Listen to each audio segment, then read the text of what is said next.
Erik ten Hag took 8 analysts with him to the Camp Nou. He's had dinner with Sir Alex. He's brought Rio and Robin van Persie to Carrington. Him and Varane making hints in the press conference that they're going to be trying something different, going to try a different way of playing. They have a plan, they have an idea.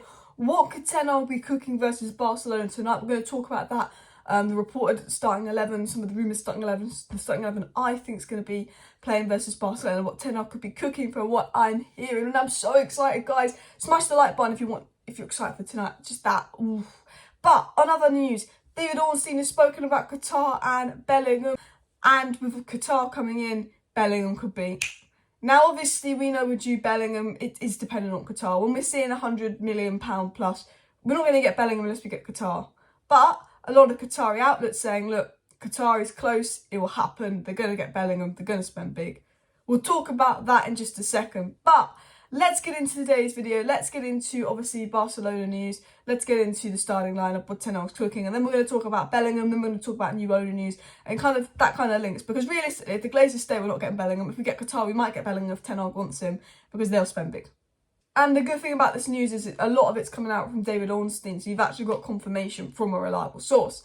Anyway, I read this tweet earlier and I wanted to read this out. It said, the greatest manager, Sir Alex Ferguson, sharing his knowledge with ten Hag. Rio Ferdinand and Robin van Persie coming back to Carrington to meet players and staff. There seems to be a brilliant feeling at Manchester United on and off the pitch. We've got a cup final, we've got a big Barcelona game tonight. Sir Alex, Rio, Robin van Persie all coming in back and around Manchester United. There's a really good atmosphere. Rio Ferdinand said, after visiting United in Carrington, that he's obviously visited a few times, but this was different. There's something different here. There's something big here. Ten Hag's done something spectacular. There's a good vibe around Man United at the moment. Every player seems happy. Even like rotational players, they seem happy. There's no leaks. There's no complaining. So Alex is a big fan of ten Hag, going for dinner with him. We're having guests over. There's a good mood in Carrington. And United are very confident ahead of the Barcelona game and excited for the cup final. And I wanted to dive into some comments from the press conference from Raphael Varane and obviously ten Hag. Raphael Varane said on the second leg, we want to play with discipline and patience on the pitch. We are ready for that challenge. He kind of saying we want to play with discipline, we want to play with patience on the pitch.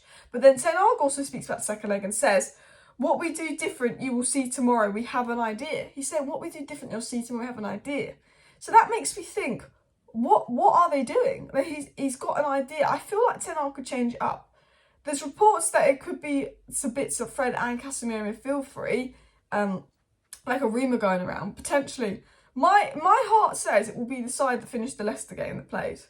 I think it'll be the team that finished that Leicester game that plays. Well, when I say finished, I mean like Wan-Bissaka, Sancho, Bruno, Rashford, Wout. That's what I mean. I don't mean like obviously like Alanga and that.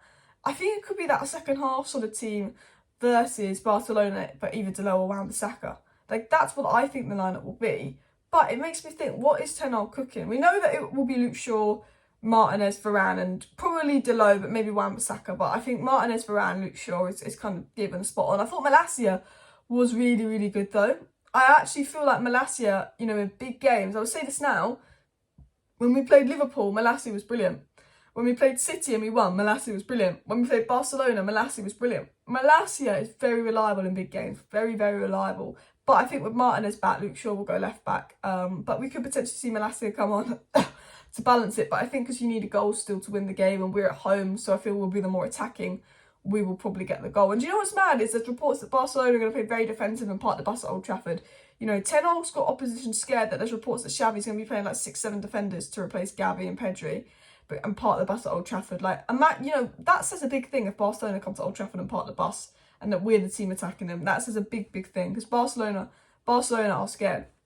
But anyway, talking about the starting 11, I think it will be obviously De Gea. I'm going to go with Delo. I'm going to go, even though he could potentially go with Wan-Bissaka, I think I'm still going to go with Delo because he's the favoured.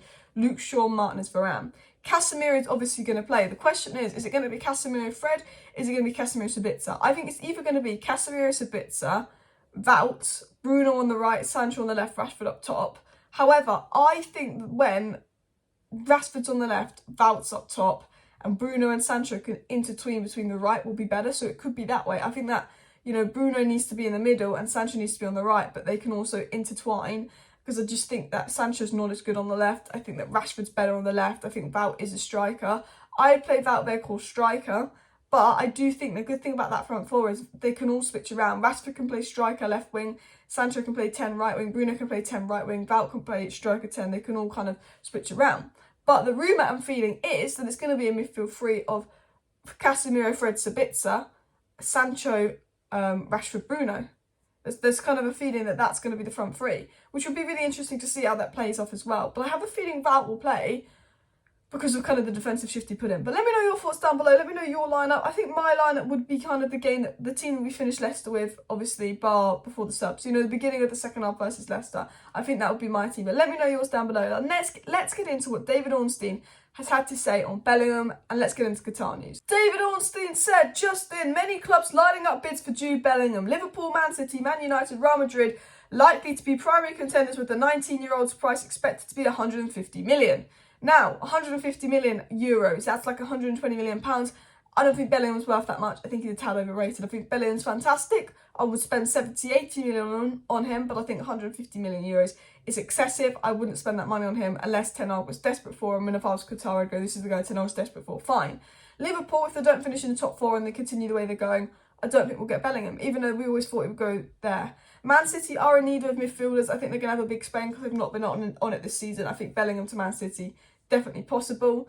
I also think as well, Real Madrid possible. However, does he want to move back to England or does he want to move abroad?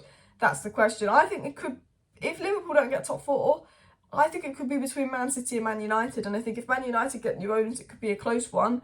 But I think if we don't get new owners, he'll probably go to Manchester City. I do think the price is excessive. I think 100 million euros, 80 million pounds, fine. 150 million euros. I like Bellingham. I think he's fantastic. I just don't think he's worth that much, in my opinion. I think right now I'd rather spend 100 million on a striker and then get a solid 50 million centre mid. Like De Jong, 60 million, Maxim Kakare could be like 30 million. You know, I'd rather get like a good 60 million centre mid or 50 million centre mid, or like a hidden gem and then a nice DM to go along that. I'd rather get two midfielders, one be a Casemiro understudy, one be a nice CM, and then a striker, rather than spend all the money on Bellingham. But we'll wait and see. It was said that Jude Bellingham is one of Europe's most converted players, and his future is very likely to come to a head in months.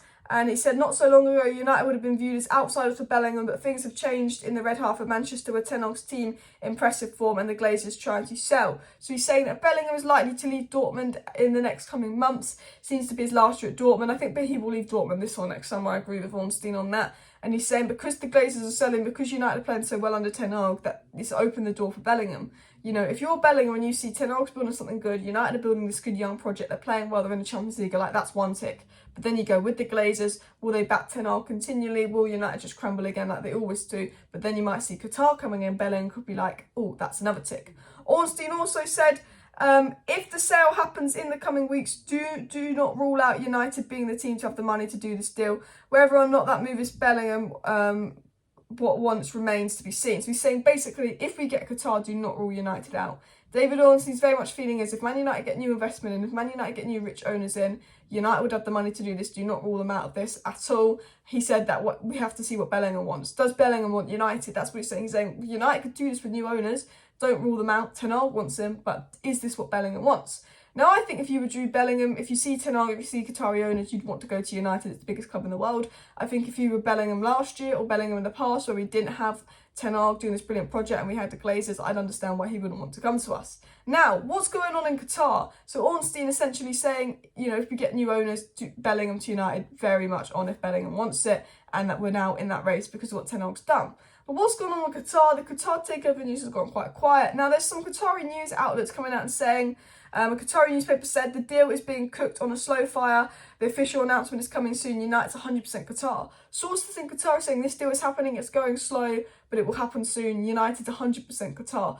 Those in Qatar, despite rumours the Glazers will stay, despite rumours of minority investment, seem to be very confident that this deal will happen. A lot of Qatari journalists feel that this deal will happen, and we know if it happens that they will spend big. It was said that the Qatar bid will hit the right note with fans from a sporting perspective, as they plan to redevelop Old Trafford, invest in the first team, get rid of the debt, invest in the youth, return United to the former glories, and a total buyout of the Glazers of 100%. You know, the Glazers, Qatar reportedly believe they're going to get United and have big plans to spend big at United. I think if we get Qatar, Victor Osimhen, Jude Bellingham, these seem realistic. I think if we don't get Qatar, we can rule out Bellingham. So although there's a lot of news that United are in for Bellingham, they've got a chance. For me, it's dependent on Qatar. For David Ornstein, he said it's dependent on new owners. If we get new owners, it could be really likely.